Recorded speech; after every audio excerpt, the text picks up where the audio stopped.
people started finding me from all over the world and sending me messages about how what I was writing about made them feel empowered for their craft for the first time.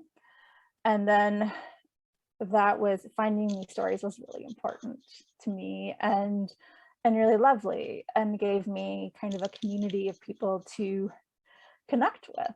And so woven through this was also me dealing with depression and anxiety, and then going to therapy for that, and then realizing in time that my craft practice was me finding my own voice after assault, and finding my own joy. And so craftivism for me over time has turned into, it's kind of morphed into a way of showing up for yourself and showing up and telling your full story. And I'm still working on how to do that in a way that feels good, in a way that doesn't glorify all the shame or all the, you know what I mean? I think when you talk about working through trauma or working through hard things, you don't want to focus on like the shame part or whatever, but the growth and the healing part. And so now it's looked like, what work can I make and what work can I connect with others on that is about showing up and telling your story for who you are now, or where you want to go, or where you hope to go, and using craft as a vehicle for transformation of yourself. Because I think that if we take care of ourselves through our craft practice and connect with others through our craft practice, then we can become stronger people, and we can become better able to tell our own stories. And that's important in a world that often wants to shame us for assault when we did nothing wrong, or shame us for how we look or whatever. And so I think right now craftivism to me looks like, okay, what stories can we tell through our work? How can we grow through our work? How can we connect through our work? Especially as we get older and are told that we're not as important as we're older, and that our stories aren't important. And as I think about things like Me Too and, and everything with abortion going on in this country, and all these rights being taken away from people, or that it's important to make work that allows us to show up as fully who we are and tell our stories, whatever they are, and as a way to say that showing up is important. And I think often we look at like politics and it tells us that we should look a certain way, or be a certain way, or make a certain amount of money, or whatever, or do things in one manner. But if we fully tell our stories, then we can connect with people. And my grand thought is that we can show that we're just fine as we are, how we look, where we're from, how much money we make, and we can do that through craft, which may sound a little simplistic, but we can do that through first making work and connecting with ourselves and sharing our full selves in the work, and then sharing it with other people, and then allowing them to tell their own stories. Yeah, so that's the expression of it. How do you feel the physicality of it works? The whole idea of working with your hands and transferring something, brain, heart, all of that. Have you thought about how the mechanics of it? Yeah, I know personally, making helps me regulate my emotions. It helps me regulate my breathing. It helps me find time for myself in a world that says you should give everything to everybody else all the time. And I struggle with that. I struggle with finding time for myself. And I think that especially a lot of women have taken it to heart that you should give everything to everybody. And I think craft is a way of, again, showing up fully and saying my story matters, my time that I give to myself matters, and my time that I connect with other people that do the same thing matters. So the physicality aspect is almost a self-care aspect. That was a much shorter answer than my very long diatribe on the first answer. Yeah, so I guess the nature of my Churchill Fellowship is really around using handmade craft practice within your own wardrobe. So maybe can you tell us a bit about that and how it is for you? Yeah, I just sewed my very first dress on my own, which was like very exciting and empowering as well, because which craft was when I first discovered it 20 years ago. I mean, because you go into a shop and you look at, I don't know, maybe there's 10 scarves that you can choose from. And maybe you don't like any of those colors, but you need a scarf. So you pick up a scarf, it's a color you don't like, and that's your scarf, right? So, and whereas if you have the resources, if you have the time, and the fact that you can choose to make something in a color that you want, in a pattern that you want, is empowering, because you're showing up fully as who you are versus putting on the clothes that someone else decided were worthy of sale. And that is important to, again, showing up as authentic. And I think that it took a while to even realize that was fully possible, that you could do that, because they're like, it's like almost like when I became vegetarian, and then you realize that like the burgers that you eat like don't come from like a burger tree, right? Like they come from cows. Like you realize what's behind the clothes in the shops that you're making, and that there's a real cost to that often someone is suffering, or by not making a livable wage, by having to live in a dorm, by having to work untenable hours in unsafe conditions. And so making clothes, even though I'm very new on my journey, is empowering. Like it was empowering to learn how to, when I first started knitting, like how a sweater is constructed, because again, you learned that sweaters don't grow on sweater trees, that someone is behind that. And then it ties you into what the cost of fast fashion is, what we're doing to other people that we can't see, just like, that there's so many other things that we don't think about, like in our phones and these computers, like other things that, getting the minerals to create things in this in our phones or in our computers is also costing something. So for me, making was a way to start thinking about how everything is made. It's sort of stepping back from the supply chain and actually, right, learning the process. So do you think everybody should have a go at making then, to help them understand? Yeah, because I think that we are so disconnected from how things are made. You want to get into learning about the supply chain. The craft is a really good way to do it, because they're through sewing and making, where it's a little harder in some avenues right now to find those roads, because Amazon has taken over everything. It's a little harder to sometimes find that craft in certain aspects of our lives, but sewing and crafting is an easy way to learn how we're all connected. Is crafting and making for yourself, though, to a certain extent, because of the time involved and the cost of the resources, sure, is it a luxury? Is it a luxury, yes, that a lot of people can't access? Yes and no. I think that it is. I think that there are cheaper ways of doing things, of buying different resources, or buying thrifted things, or undoing sweaters that you find in thrift stores or whatever. And that time is of an essence, because not everyone has time, because if you are not making a lot of money and you're working 3 jobs, you may not have time to sit around and make all of your clothes.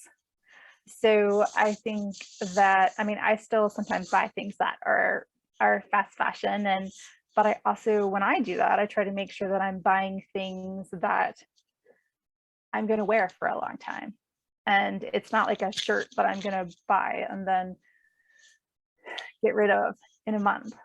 I'm making a kind of a pact to hold on to this garment, to know the cost of this garment, to fix it and to mend it. And when something happens to it, and this is kind of a journey that we're going to go on for a while. I'm not going to, because I think, which was an awareness that came with seeing how things were constructed, which started with me knitting and seeing how things take time.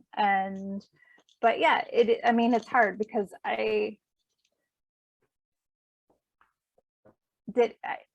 is a luxury in a lot of ways as well, which is problematic. And I mean, in some cases, when you can buy a sweater for $5, and then you can maybe make a sweater for, I mean, many times more that of yarn and needles and time, and then it's hard to say, yes, everybody should be making.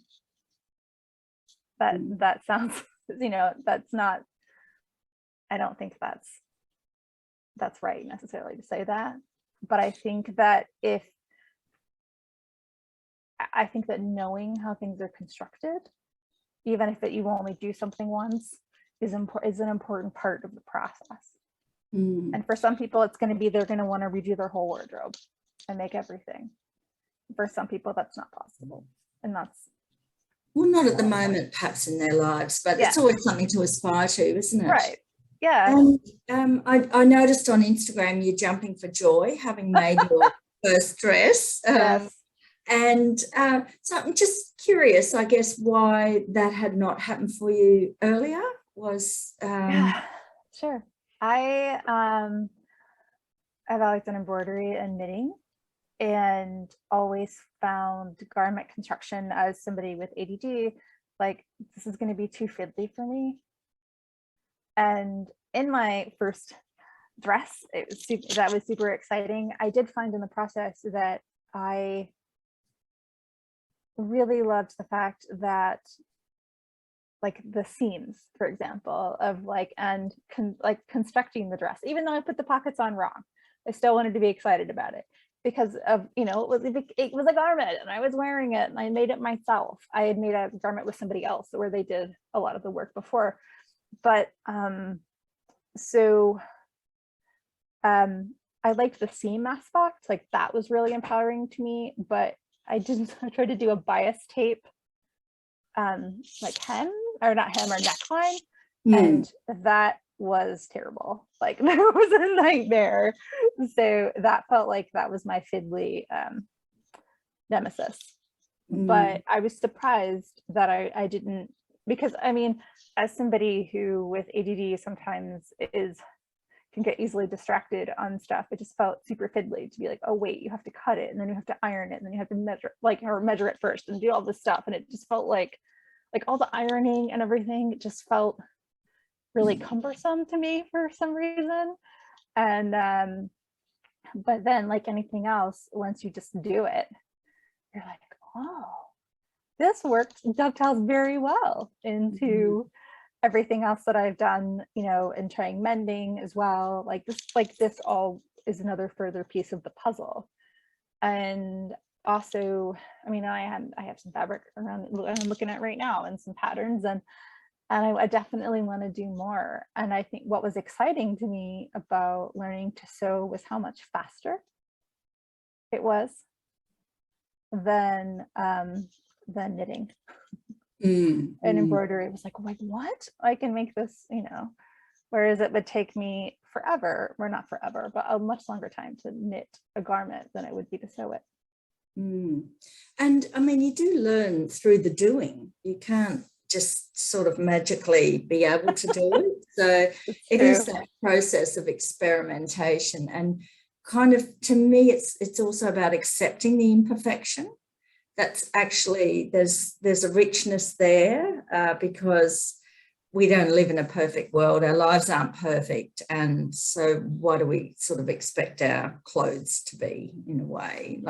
But when we've got our own energy in them, I think we value them well, I personally value them more than, I feel more attached to them than other things that you can just buy. And I don't know what that is. It's have you always been that way?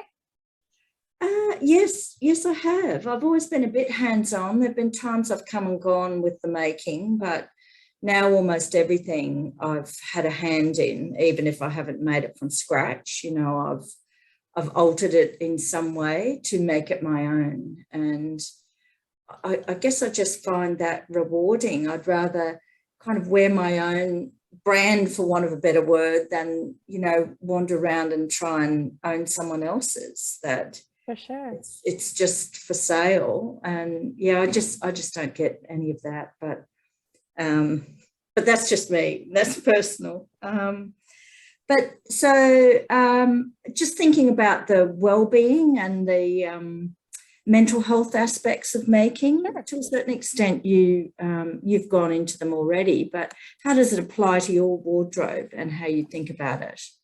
Well, I think that a touch of that is thinking about how unhappy clothes made me when I was younger, when you felt like you had to wear a certain style or a certain fit of clothes or color or whatever.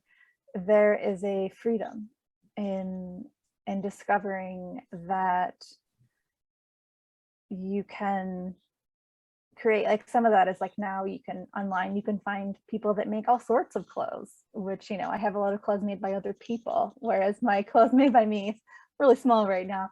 But and so the mental health aspect, again, of showing up fully as you want to show up, especially as, you know, I'm 46 now, so that's really important to who I am now, to fully show up. And I guess in a way it kind of almost honors my younger, unsure teen and 20 self, who felt like I had to wear certain things to be seen as one thing or another.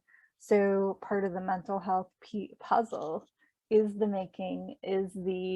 making sure that, you know, you're that, like, you're making some time for creative, you know, kind of efforts, and then also that you're showing up with clothes that tell the story that you want to tell. And I think that when you put on something that either someone else made or that you made, that fully embodies the picture that you want to show of yourself, it is super exciting. And because, you know, I think of all the other times in my life when I've worn clothes to hide my body, or to like I said, to be cool, or whatever, to wear something that was trendy. And I think trends are horrible now. And so there is a joy in wearing clothes that allow you to be your full self. And that is an important aspect of getting dressed every day, and for making the effort. I think for so long I made the effort for other people, but getting dressed and wearing what you want to wear in a way that makes you feel good is I think can be very impactful to our mental health, because a lot of times we're attuned to, again, making other people happy with what we're wearing, or trying to attract certain kinds of attention, or not attract certain kinds of attention. Like, there's all this like tension in what we wear. And so either finding companies that are ethical, produce clothes ethically that you really like, or making your own clothes, or mending your clothes in a way that you really like, is another piece of the mental health puzzle. And maybe if you don't have, you know, certain issues like I have with mental health, then it's just, you know, it can be a way of saying, this is me, and I may not look like anyone else on my block or in my city, but I feel good. And that internal sense of self and sovereignty to yourself is really important. And I mean, hearing you express all that, it must mean that being hands-on and taking this kind of action would help reduce the waste that's attached with the clothing that is, you know, Right. being tossed all the time too. So Yeah, I think that, like I was saying earlier about when I buy something that is maybe produced as part of a fast fashion brand, it's a journey. It's like, I'm bringing this jumper home because I love it, and we are going to hang on to you for a long time. And I think that if you're trying to buy stuff to impress someone that you want to date, or people that you want to, people, you know, dress like someone you think is cool or whatever, or impress anyone with what you're wearing, or wear something trendy, those things are probably gonna, you know, not get much wear versus clothes that make you feel good. And that's important, to go into your closet and have it make you feel good versus feeling like you are diminishing yourself by putting someone else's clothes on. Because I mean, when I had a job where I had to dress up, I had 2 wardrobes, which is a lot of waste. You know, I had like my work clothes, and then I had my other clothes. And so yeah, I do think that being able, if you can, to show up as fully as yourself and creating a wardrobe around that. But it takes a little bit, I think, of figuring out what works for you, but can reduce a lot of waste. And you look at the amount of textile waste in this country, and it's, I mean, in the world, it's ridiculous. And I think a lot of it is because we're buying clothes that we're trying to appease someone else or looking for someone else's approval, and we're not finding that approval in the mirror ourselves. And that's what's most important. That's great, Betsy. Thank you. Now I've only got 4 minutes left, or less than 4, on the recording. So maybe just quickly to finish, so what else could brands and companies and governments do to reduce the waste aspect, or help us be more responsible? So I have a background in the labor industry, working with a company that did audits of apparel factories. And I think that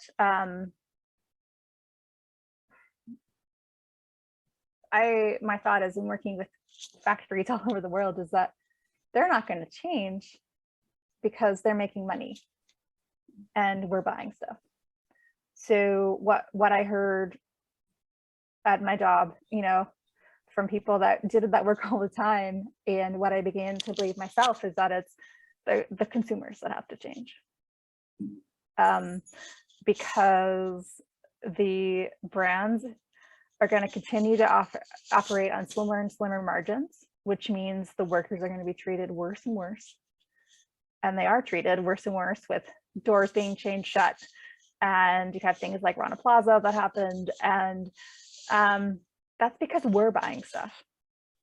We are the problem. Well, maybe not you. You're not the problem, Jane. You're not the problem. But if we are buying trendy things, buying things to have multiple wardrobes, we're the problem. And I think that I would love to have a way that a government can change things. And I'm sure there are people that have great answers on this, but after working with factories on remediating their non-compliances, I think that we need to start changing our habits. Yeah, well, we're the solution too. We might be the problem, yes, but we're also the solution. That's perfect. You're right. I think that when I say that we are the problem, that means that we can be the solution by doing what you've done with your clothes, by looking at what the real cost is, and who is benefiting and who is being hurt, and what making can do to heal ourselves and heal the world.